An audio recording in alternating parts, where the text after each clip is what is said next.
Hey, everybody. Billy and John back with you here. I'm John Harris and my pal Billy Smith. I keep using the arrow here like people can see it. uh, we're back here from the cheap seats. And we had the NFL show for the week, but there's a lot of other sports going around, and that's kind of what we want to do with this show. So we're going to have every so often a supplemental show to catch you guys up with what's going on in the rest of the world of sports. There's college football news, a little bit of NBA news. Major League Baseball playoffs are coming up, Bill. Yes. NBA news, not all of it's good. And Billy's our aficionado, our in-house expert on some Major League Soccer, football, and we'll let Bill tell us about what's going on in football. But first, we just want to tell you a couple things. One, Bill, who's sponsoring us today? That would be Mike's Hard Lemonade. Mike's Hard Lemonade. Do you Yep. drink Mike's Hard Lemonade, Bill? I drink Mike's Hard Lemonade almost every program, Johnny. You know, almost every program. I got to get through it, Johnny, and I need something. I got to get through a show with you, so I got to have a little something. Wow. Mike's Hard Lemonade tastes good. It's refreshing, and it'll should put a smile on your face. Don't drink 2 dozen, then you won't have a smile. But that one say. Other than that, though, Mike's Hard Lemonade, I recommend them highly as well, my friend. Different flavors, you can't beat it. Yeah. And of course, we're brought to you as always by Vineland Realty Corporation in Vineland, New Jersey. Our friend Dennis Ingraldi pays for all the Public John stuff, of which the Cheap Seats falls under. As Vineland Realty Corporation, 634 East Landis Avenue in Vineland, New Jersey. Their number is 856-690-9482. Any residential or business property need you have, whether you want to sell, buy, rent out, it can be a business, it can be residential.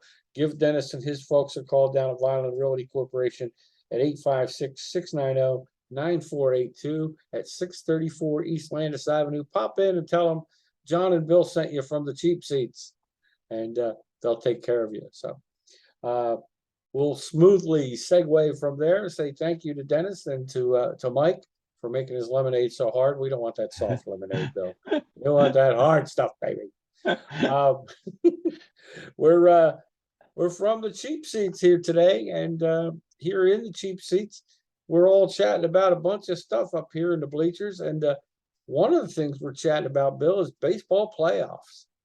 Yes, it's getting down to the nitty gritty. It certainly is, and what do we got? About 20 games left for most teams in that neighborhood, I think. Yeah, close to it. It's pretty cool. There's a couple interesting side notes with baseball. One is South Jersey, where you're from now, Bill, where I'm originally from.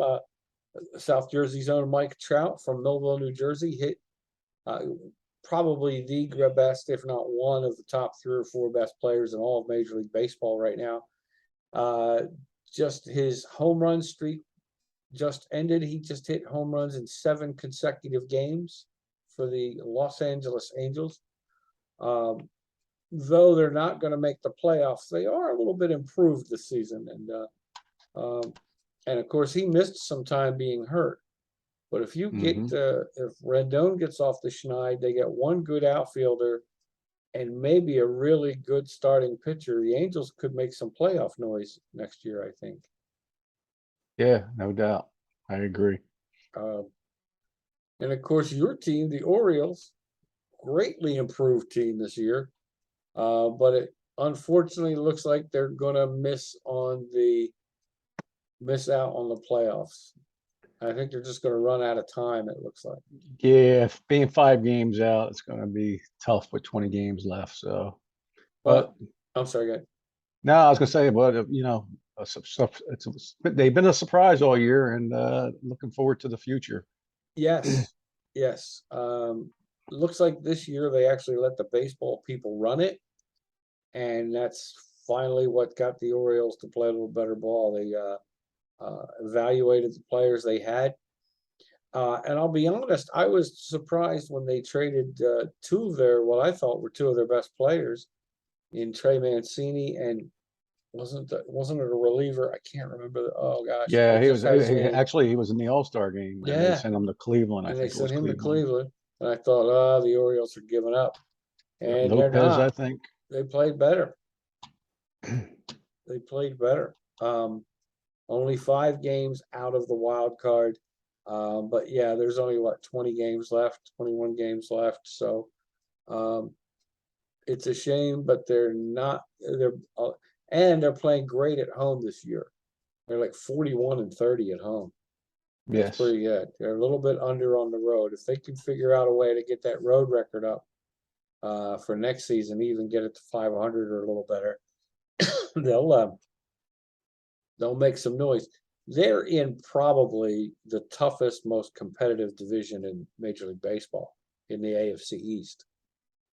Yes. You've got the Yankees, Toronto, Tampa Bay, Boston. Yeah. Who my Red Sox aren't doing so well this year. They're 10, yet somehow they're 10.5 out, and they're not even at 500.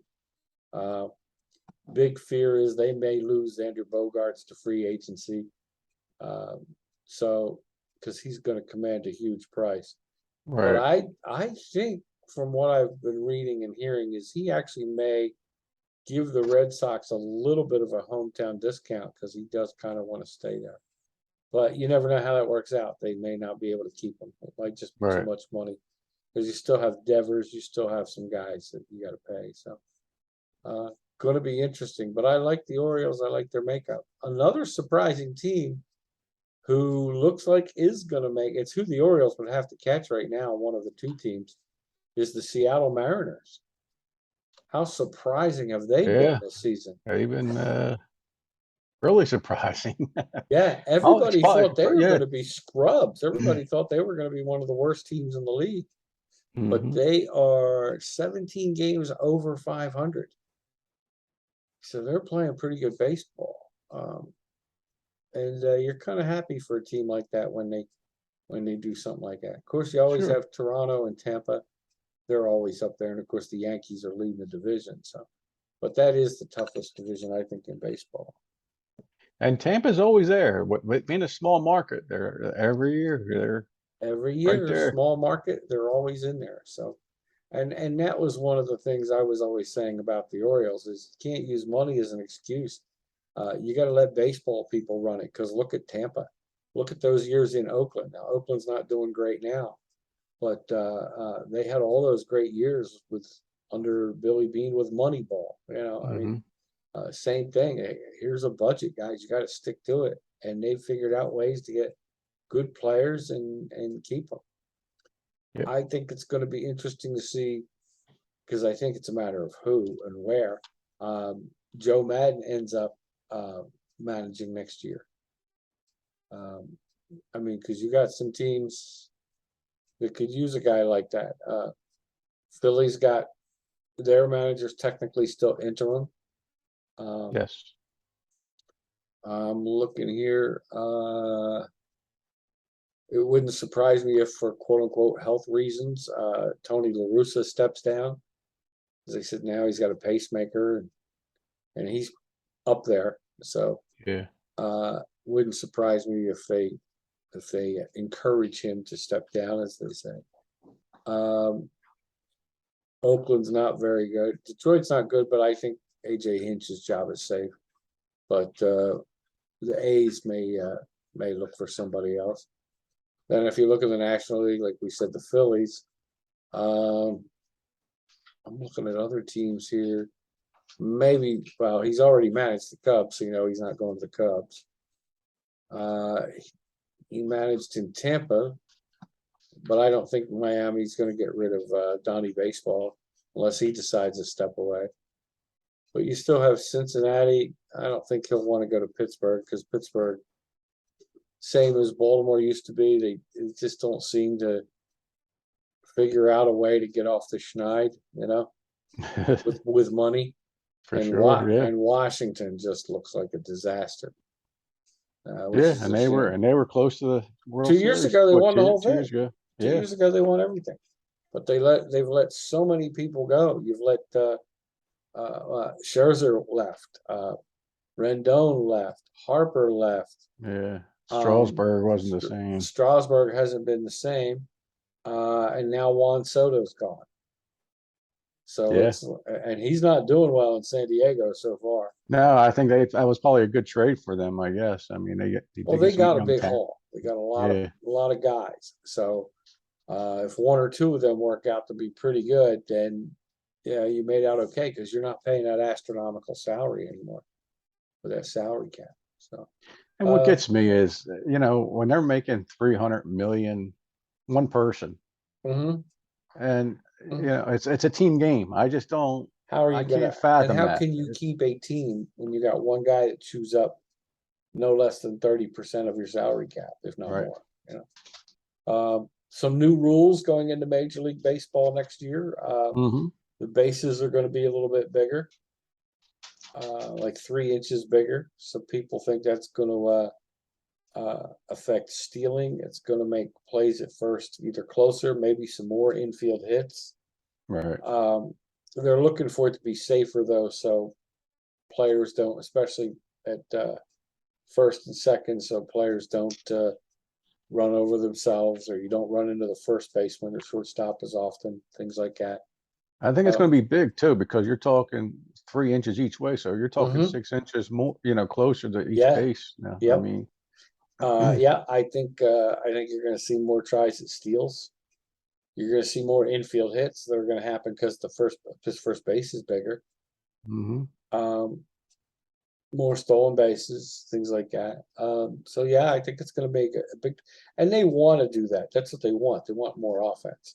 Right. The shift is going to be pretty Which much I like gone. that. Yeah, I like that. I'm glad about that. I mean, I'm mixed on it because it's like, well, if you're smart, Strategic but it's wise, really yeah. strategy wise, it's okay. But it's one of those things that analytics just took over the game too much and made it boring. Now you got to have your two guys on this side of second base and your two guys on that side of second base. I don't know what the penalties are when that happens, but there is something in place that, if you cross that line or something. Yeah, and the infielders have to be on the dirt Yes, it on can't be out in on the the pitch. outfield Yeah, when it's pitched. I mean, you can try backing up during the pitch, but right. you know how that works, especially in baseball when it's coming at you 100 miles an hour and you're not set. So that's not good. There's a pitch clock. The pitcher has 15 seconds to throw the next pitch. Once the umpire like points or whatever starts it, once he gets the ball, gets on the rubber, 15 seconds. He's got to throw the next pitch. So that should speed some things up because you got these guys who throw a pitch, get it back, and then walk around the back of the mound. Now, what happens when the batter calls timeout? Is that reset? I think the batter is only going to be allowed to call timeout twice during the at bat, and it can only be for a few seconds. And he's got to What get I'm back saying in though, there. does it reset? So say Well, 15 it'll have seconds to goes in. reset because it's not the Okay, yeah, pitcher's fault. Yeah. right. But then once the batter's in the box, umpire will point 15 seconds. None of this. Yeah, you can shake the catcher off once or twice, but you got to cut it loose eventually. So, Right. no more than 2 pickoff tries per batter, or per runner. I think it is. It's per runner. Huh. So if you get on first, actually it's per batter. So if you get on first, I can only, Jim Bob's at the plate. I can only throw over to get you twice while he's at the plate. Third time, if I step and it's actually not throw to first. It's you can only step off the rubber twice. So if I step off the rubber, if I've thrown over to you twice while Jim Bob's at the plate to get you, you're safe both times, right? And I'm looking in at Jim Bob. I can't come over to throw over to keep you close anymore. And if I don't like the pitch selection, I can't step off the rubber and do one of these things again Right. anymore because that pitch clock kicks in again. But you So know what's going to if be I step off the rubber the third time, it's a balk. and you know what's going to be interesting? Yeah. If once they throw over there twice, you know, you're not, like, you can't throw a third time, so now You you're gonna can't get throw a third time. You're gonna get a bigger lead. Yeah, yeah. The only thing you get, that might, because you know how the old strategy of a pitch out used to be involved in the game a lot. Now they don't do it very often. You might see that come back a little more because you can't throw a pickoff if you're the pitcher. Right. But you might say, well, you know, he's got kind of a big lead. He might go. You get a 0-1 count or a 1-1 count. You might see the catcher or somebody call for a pitch out because you know he's going to go. Right. And if he doesn't take off, you still might throw behind him. So it wouldn't surprise me to see pitch outs or things like that sneak back into the game a little bit. But I kind of like it because it's going to supply some more offense to the game. So yeah, you've got all those things that are going to be interesting next season. I don't know. They haven't said that the robot umpire is coming in yet. It is in AAA.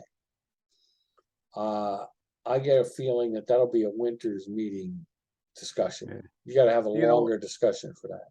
And the games I've seen this year, the home play's been terrible. I Oh. mean, Absolutely awful. And you know what? Somebody should take Angel Hernandez and teach him how to drive a FedEx truck or some shit. He shouldn't be an umpire. He is, and I don't mean just home plate where he's terrible. He's absolutely awful, even on the bases. And did you see he was scheduled to do the World Series this year, but he was so bad in the American League Championship Series a couple years ago that they replayed like 3 of his calls in one game, and they all got overturned on the bases. And it's like that, you know. So they finally, I think it was Joe Torre made that decision 2 or 3 years ago. It said, yeah, we can't have him in the World Series. I mean, he's awful. Right. He'd be an embarrassment. He's terrible. Now, Ron Culpa the other night, umpiring home plate, threw both managers out with on the same pitch. He threw one out. Terry Francona came out to argue that the pitch was, he called it a foul ball. Francona came out to argue that it hit his batter. But you really couldn't tell either way on the replay. But he came out steaming, and Francona usually doesn't get thrown out. He got the heave-ho. Then, and it's a game against the Angels, Phil Nevin comes out because he didn't like, and to me it was something way more minor than what Francona came out to argue. I think he was saying it was a check swing, and they said it wasn't. He came out, he was going ballistic. He got thrown out, both before the next pitch came. And then the pitcher threw a ball, didn't like the call the very next pitch, and Culpa threw him out because he complained about the pitch.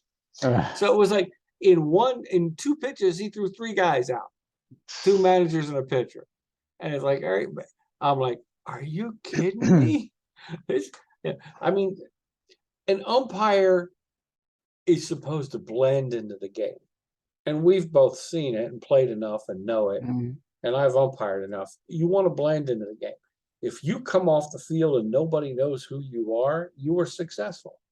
That's the way it was supposed to be. You want the game to run smoothly and run itself.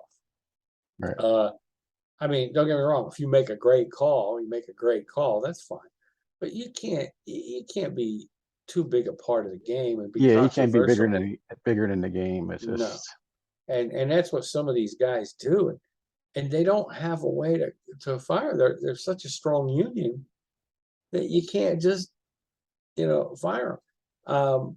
I mean, they complain about all these things that baseball is doing to try to correct them, but if you didn't suck, they wouldn't have to. You wouldn't even be talking about robot umpires. Yeah, you would. I mean, don't get me wrong. Yeah, don't get me wrong ahead. either. Especially behind the plate. I mean, that ball's coming in 100 miles an hour. Oh, absolutely. Catchers are moving their glove all over the place. So I mean, if it's a not an close easy call, task, but I mean, if it's a close pitch, you can't get it. And if the thing you want about an umpire, especially at home plate, is be consistent. Yes. if this same pitch is a strike right here now, well, it should be the same pitch, the same inning. And every time that pitch hits that spot, it should be a strike every time. Even if it's just a touch outside or a touch Yeah. high. That's all a batter wants Mhm. is make that call the same. And a pitcher, make that call the same way all day long. Don't be, it's a strike this time. Next time you throw it, it's a ball. Be consistent. So I'll be interested to see when, because I think it's coming. That robot umpire thing, I think is coming one of these days. Oh yeah, I totally agree. Yeah, I think it's coming. It's just a matter of when. So, but there you go. The Dodgers are over 20 and a half games up. They clinched the Western Division last night, or actually a couple nights ago. 55 games over 500. Unbelievable. I mean, we could go through numbers, which we were doing before the show, but it's just amazing what they've done. And I think you've got to look at them as the favorites, maybe to win the whole thing. The Yankees looked pretty good for a while, but now they're going to win the division. I think they're going to have a tough time. I mean, once the playoffs all come out, the Yankees are going to have a tough time getting to the championship game because they may have to play Toronto or Tampa, two tough teams. Yep. But I think they're going to end up, if they get through there, whoever it is going to end up playing Houston, I think. And Houston's tough. Yeah, Houston's real tough. I think it could very well be Houston and the Dodgers, or Houston and I'll still give the Braves a little bit of. I don't think the Mets can hang on. DeGrom the other night didn't have a good night. Scherzer's been playing with a little bit of a back issue, so we'll see what happens. But I think the Mets and Dodgers play each other for the NL. I think the Yankees and Houston will play each other eventually for the AL. And then I don't get me wrong, the Braves might sneak in instead of the Mets, but I don't know. I'm still thinking either way, it's going to be the Dodgers and probably Houston. And you know what's funny? The Phillies, if they could get some pitching, if they, Yeah, that's what they the have the Phillies offense need. to hang with anybody. But Yeah. Now in a short series, they may be okay if you think about it. Because in a short series, what do you need? One or two pitchers? Well, two pitchers, maybe a third, and you got a shot. Now they've got Wheeler, if he comes back healthy, which they expect him to any day now, and you got Nola, who's had a pretty consistent season. But then after that, Suarez has been inconsistent lately.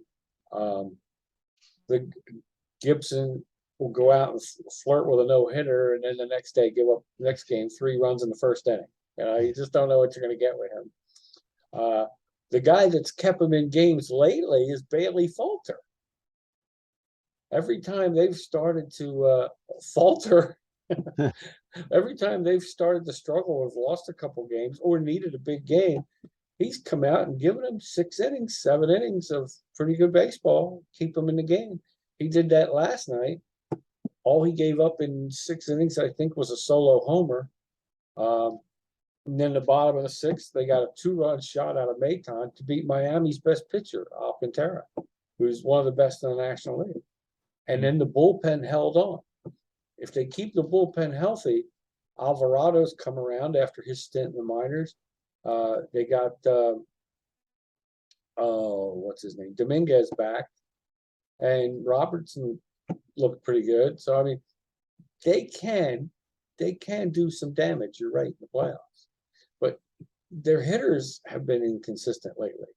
Schwarber's been up and down. Harper hasn't been the same since he's come back. I think Schwarber's right above the Mendoza line. Schwarber. Yeah, his average hasn't been good all season. He's all power.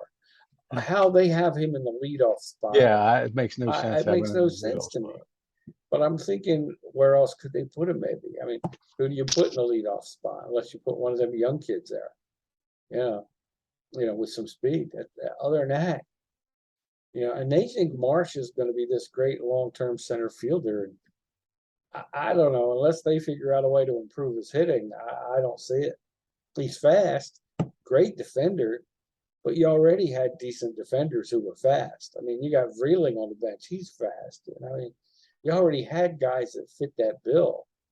But I think they figure they can do something with his hitting. So if they can get him, hey, if they can get him to 275 the way he feels, it'd be like Gary Maddox. Yeah. I mean, Maddox had about 275, 270, 280. But, let's face it, his name was the Secretary of Defense. He could play. Yeah. And Marsh can play. He can run down balls and stuff. So great arm. I saw him throw a ball from warning track last night to third base, one hop on the money. Now, the guy wasn't running, but he didn't know that. And whew, I was like, whoa. And nobody even mentioned it. I'm like, did you see the cannon on that guy? So, yeah, they could do something. Not this year. They might get past that game one thing, but that's about it. Because one game, anything can happen. Right. But yeah, you're right. Which I don't like. I don't like that one game. I don't like one game. 3 I could handle. Right. That gives you an idea. But one game, anything can happen, and that's it. It's like when the Red Sox beat the Yankees when they were down 3-0, and they came back to win the 4 in a row. It was like Kevin Millar said in the famous interview. He goes, "Well, we got Petey going tomorrow. Don't let us win tomorrow. Just don't let us win tomorrow." Because that's when they said they were the idiots. They didn't know any better. Yeah. Don't let us win tomorrow, because then we got Petey and we got Schilling. And then after that, you're down to 1 game, and anything can happen in a game 7. And he hit the nail on the head. And they were down 3-0 when he said it. Anything can happen in 1 game. Yeah. So I agree with you. I don't like the 1 game thing. And I think baseball eventually will smell the money and realize we might have to make this 3-game series. Yeah. Because it's more money and more TV money. So, I know I did most of the talking on baseball. I apologize. Yeah. Well, I just got one thing on that. Albert Pujols. Yes. Hit his 697th homer, makes him 4th all time. Yep. And it was an interesting story. The one young girl caught the home run ball and was going to give it to Pujols, and Pujols told the girl to keep it. Let alone it was 1 year ago from the day that her dad passed, and he said that you could use it more than I can, having it in my trophy case. So that was a nice gesture for Albert Pujols.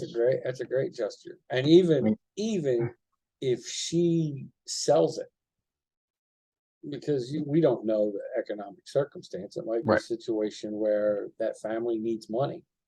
It's going to be very valuable. So he's right in a way. Is either way, even if she doesn't keep it, if she sells it, it's still more valuable to her than it would be sitting in a trophy case. But you got, like you said, you got to give them credit, because players don't do that anymore.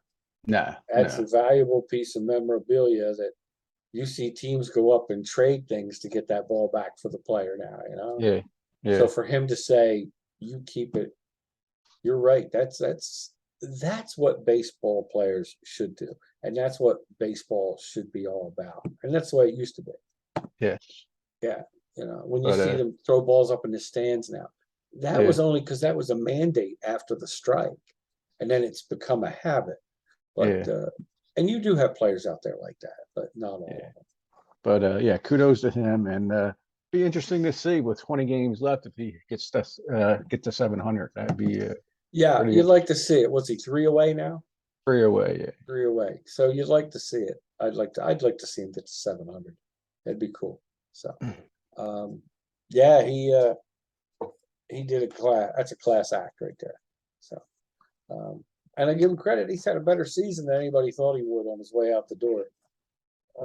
Let me see. Aaron Judge hit his 56th and 57th home runs. He's getting a little criticism for not acknowledging the 61 that Roger Maris hit. Because if you think about it, the 3 guys that have hit more home runs in a season than Roger Maris are all steroid guys. Yes. So a lot of people still believe that that 61 that Maris hit is really the most authentic record. Because you had Bonds who hit what, 73 or something. 73, I think. Yeah. And then you had the year Sosa and McGuire did, Sosa and McGuire. Yeah. right? But again, all on steroids. So really, the 61 is pretty much, to me, the bellwether that of clean home run hitting. That's really the record. Right. And people are a little upset with Judge that he doesn't acknowledge that, especially since it was a fellow Yankee. Yeah. And another Yankee, at least say, hey, but he hasn't said anything. But I look at it two ways. Does he have to? He really doesn't have to. No, I guess you It'd don't be have to. Yeah. nice. It'd be nice if he does. I mean, McGuire and Sosa both did in St. Louis when they both broke records. I mean, Mhm. that was good. So, I think that's all I have. Yep, for baseball. Oh, yes, for baseball, absolutely. Yep. So let's switch to the NBA just real quickly. The biggest NBA story. Well, there's the WNBA story that Sue Bird retired from Seattle.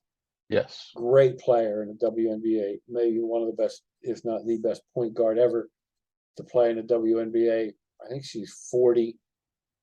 She's definitely 40 or above, and could probably still get herself ready to play again. But you don't blame her. I mean, 40, the nicks and the bruises and the muscle pulls and everything. It's time. Yeah, takes your toll. Yeah.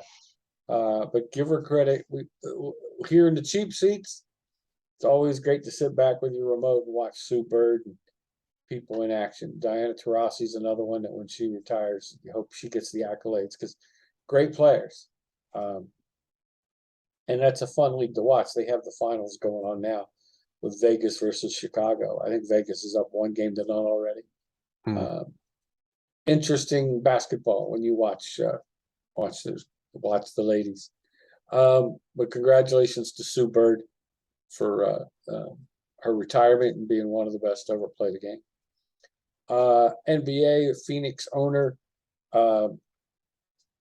was found to have committed some serious inappropriate behavior and languages. I'm trying to remember his name. I just had it in front of us. Sarver.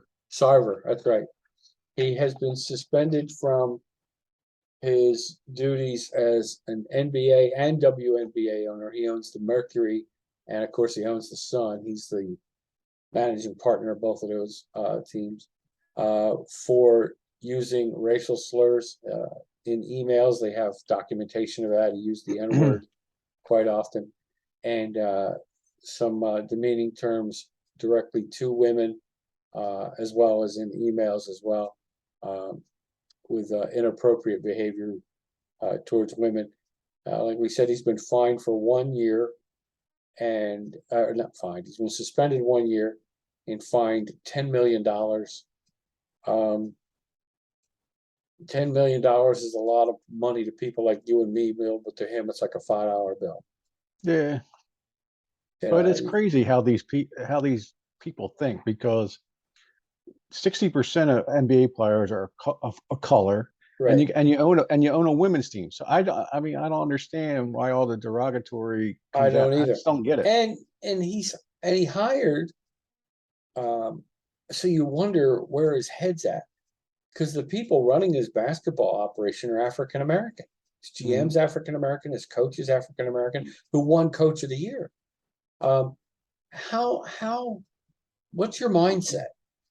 And like you said, the majority of the players in the NBA are of color. Might even be higher than you were saying, 60%. It might even be higher. I'm thinking it's more like 75%, to be honest with you. And then and you run a team in the WNBA, the Women's National Basketball Association. So what? I don't understand. Two problems with it. One is your mindset. You obviously are misogynistic. You obviously don't think women are on the same level as men. And you obviously are prejudiced. You obviously have some bias, racist at some level to use the Mhm. N-word. Nobody has the right to use the N-word, to me. So, I mean, there's no excuse for it. And the other part of it is stupidity. How stupid are you? And really, it's dumb. It is Uh, pretty stupid. it is stupid. You documented your racism, and you've documented or had witnesses to your misogynistic behavior. You know, so not only are you prejudiced, not only are you thinking that men are superior, have some really strong biases, but you're dumb. You're stupid. If you're one of the minority owners of one of these franchises, you got to say, you know what? He's got to go. We need to put the rest of our stock together. We need to get some sponsors to put some pressure on him. He's got to go. Yeah. And the other problem I had, but I did see somebody who pointed out the difference, is this is really the same behavior that Donald Sterling had with the LA Clippers when Yeah. he was gone. He said, "You cannot own a team." And he was gone. Now, it took the owners to vote, but he's gone. But apparently, the biggest issue was the documentation of it. Sterling, it was all over video and Right. phone call recordings as well. So both. But even this guy, it shouldn't matter. It was in emails. He's got witnesses. So to me, the difference wasn't in the behavior; it was in the exposure, and that's where I have a problem. Is there's some hypocrisy in the NBA. If you're going to do it to one guy, you should do it to anybody that acts the same way. Right. To me, he should be gone. But you go back to rich guys covering rich guys, unless their That's true. backs against the wall, So, Yeah, but that's true. I think it's deplorable personally that he should be gone. But it is what it is, buddy. Yeah. So that Yeah. being said, there's minor changes in the NBA, but nothing rules wise and nothing, just some players moving around that we can catch up with you folks with later. I think it's time for you to talk about some football. Talk about the American soccer. Talk about Yeah. Major League Soccer, buddy. Oh, that's great. It's great to be a fan. Uh, MLS has grown greatly over the last couple of years, but I want to talk about the real, true Philadelphia team, the best Uh-oh. Philadelphia team out there, Uh-oh. and they lead the MLS in points, goals for, goals against, and that's the Philadelphia Union. How about that? The Philadelphia Union. Well, I looked them up. I got to give you credit. They're leading the league. They're leading the league. They're number one in the MLS, right? Yes, number one in the MLS out of 28 teams. In Yeah, the standings. That's outstanding. and over the last 6 or 7 games, they've been scoring 4 or 5 goals at a time. So that actually makes it even more exciting. Wow. Yeah. Yeah, when you score goals in soccer, like in hockey, for the longest time there weren't many goals scored. Now you see some. Mhm. It's a more exciting game to watch. I mean, I don't want to see 10-9 soccer games. No, I Right. don't No, no. like lacrosse 18-16. There's a goal every couple of seconds. Yeah. That's too much. But 3, 4, 5 goals, 5 is probably the max you'd want to see. I mean, if you're rooting Yeah. for a team, obviously, Yeah. but Sure. but a good football match, as they say, a good soccer match is probably a 1-0, 2-1 game Yeah. No, no. with a lot of Absolutely. excitement. Yeah. And I've been trying to get you. I don't know if you caught any of the games yet, but I've been trying to convert you a little bit. A But little bit. I, actually you would have been hooked over the last couple of games with all the excitement. But yeah, hopefully you'll, like I said, if if you. I get a chance to see some, I do pop in for a few minutes and look at some things. Um, I haven't had a chance to see the Union. I tried to watch them last week, but it was supposed to be on ESPN Plus, but it wasn't. Yeah, I was to gonna watch. say you probably don't get many of the games out there, but I don't.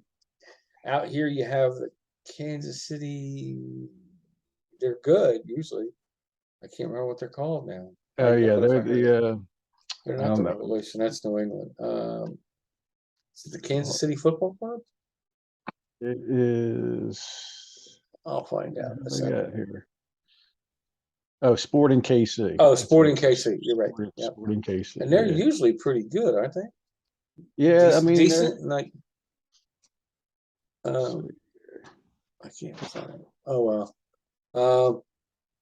But Yeah, yeah, they're I've not bad. I watched mean, some. they're average. I mean, they're nine Yeah, and this year 15, they're but not. Yeah, yeah. they've had better seasons, but yeah, but it's a lot of fun to watch. A lot of my friends watch some of the games out here, and people Hmm. I've talked to watch games. Um, uh, I would imagine if I sat down, took the time, and started watching it, I'd be into it because the athleticism is unbelievable. It really is. Some of these things these guys do, and women, the women's Olympic team, I love watching them. Um, so I mean, uh, and it's still a growing sport in this country. Yes. Yeah, Europe, it's nuts. Europe, it's crazy. Yeah. I Um, mean, I mean, they have sellouts of 80,000. I oh mean, yeah, they just. yeah, they sell out like Wembley sells out. Hmm. And that's huge stadium.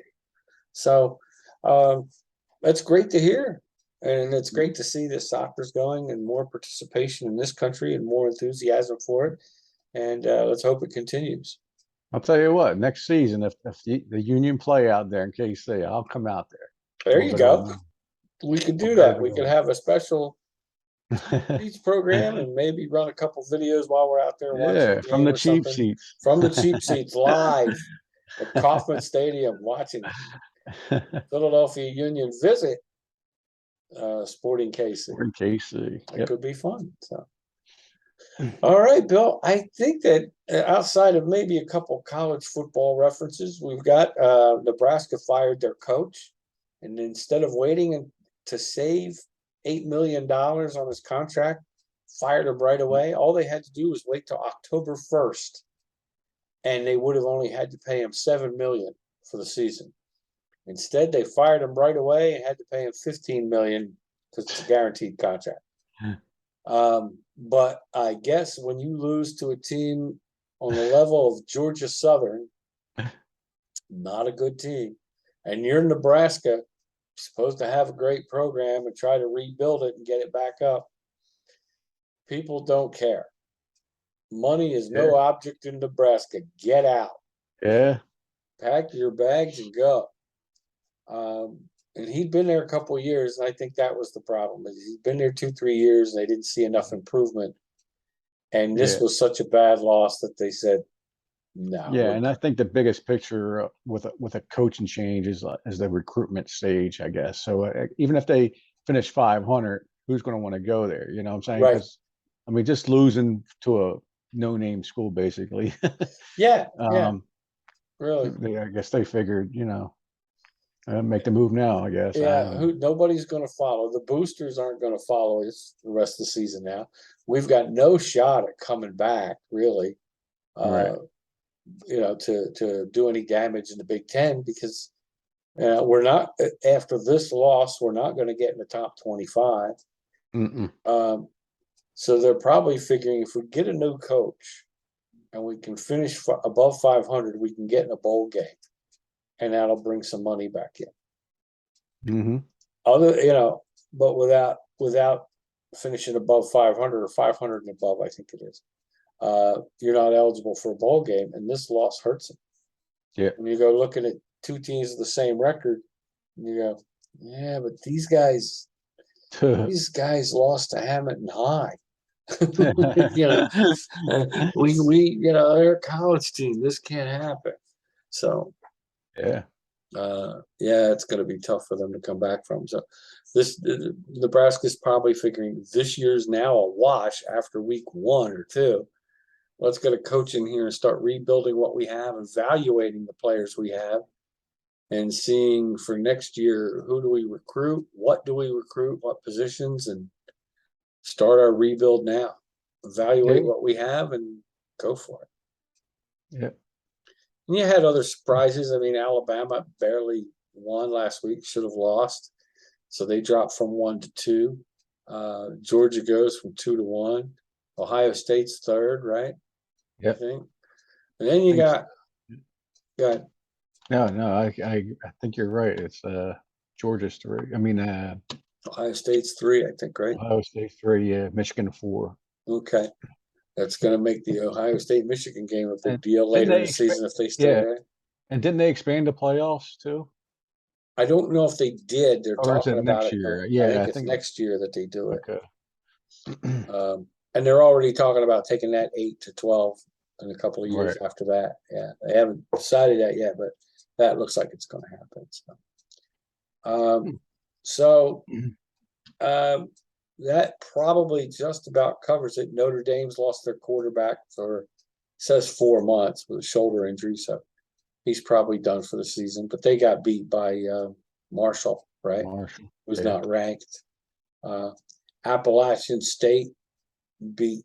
It was just on top of my head. Oh, Texas A&M. So now Texas A&M with Jimbo Fisher needs to reevaluate their program already because Appalachian State's not ranked, but they're big time killers. They killed Michigan a few years ago. They're no slouch. They get themselves ready to play. So college football is changing anyway. The conferences are changing. The money's getting bigger. Players can get money now from licensing stuff and boosters, and so they're finally getting some kind of money and recompense for it. But usually it's the stars that get the money. Right. Yeah. See the offensive tackle get too much money in college football. So we'll see what happens, how that all works out. That's all just playing out. So, other than that, Bill, I see cornhole championships in Kansas this year. That's about all I see. Don't tell Ty that. Ty will be out there. I saw a thing. It's on the internet. You might want to take a peek if they're. He's your boy's really interested in that, huh? And hopefully I'll be able to throw soon. Oh, that's right. Yeah. Yeah, we do some local tournaments and so That sounds yeah, like fun. it's a fun time It's a fun together, game, especially with your son, you know. So it's Yeah. fun. Yeah. In your case, you got your boy with you, so that's what's really good. So, all right, Bill. I think unless you have something else, we're about done with this shindig. No, I think we put a lot of effort and time But- and a lot of good information out there to everybody. So I think so. That's all that matters. We'll touch base with you folks next week. Remember, we're still going on the football plan as well. We will see you next week from the cheap seats with an NFL show and very possibly another show if we have any other sports updates. For my pal Billy Smith, bad boy Billy, take it Hey. easy, brother. Keep recovering. sounds good, buddy. I'm John Harris, and this is Bill and John. We're sitting with you guys in the cheap seats. Have a great night, everybody.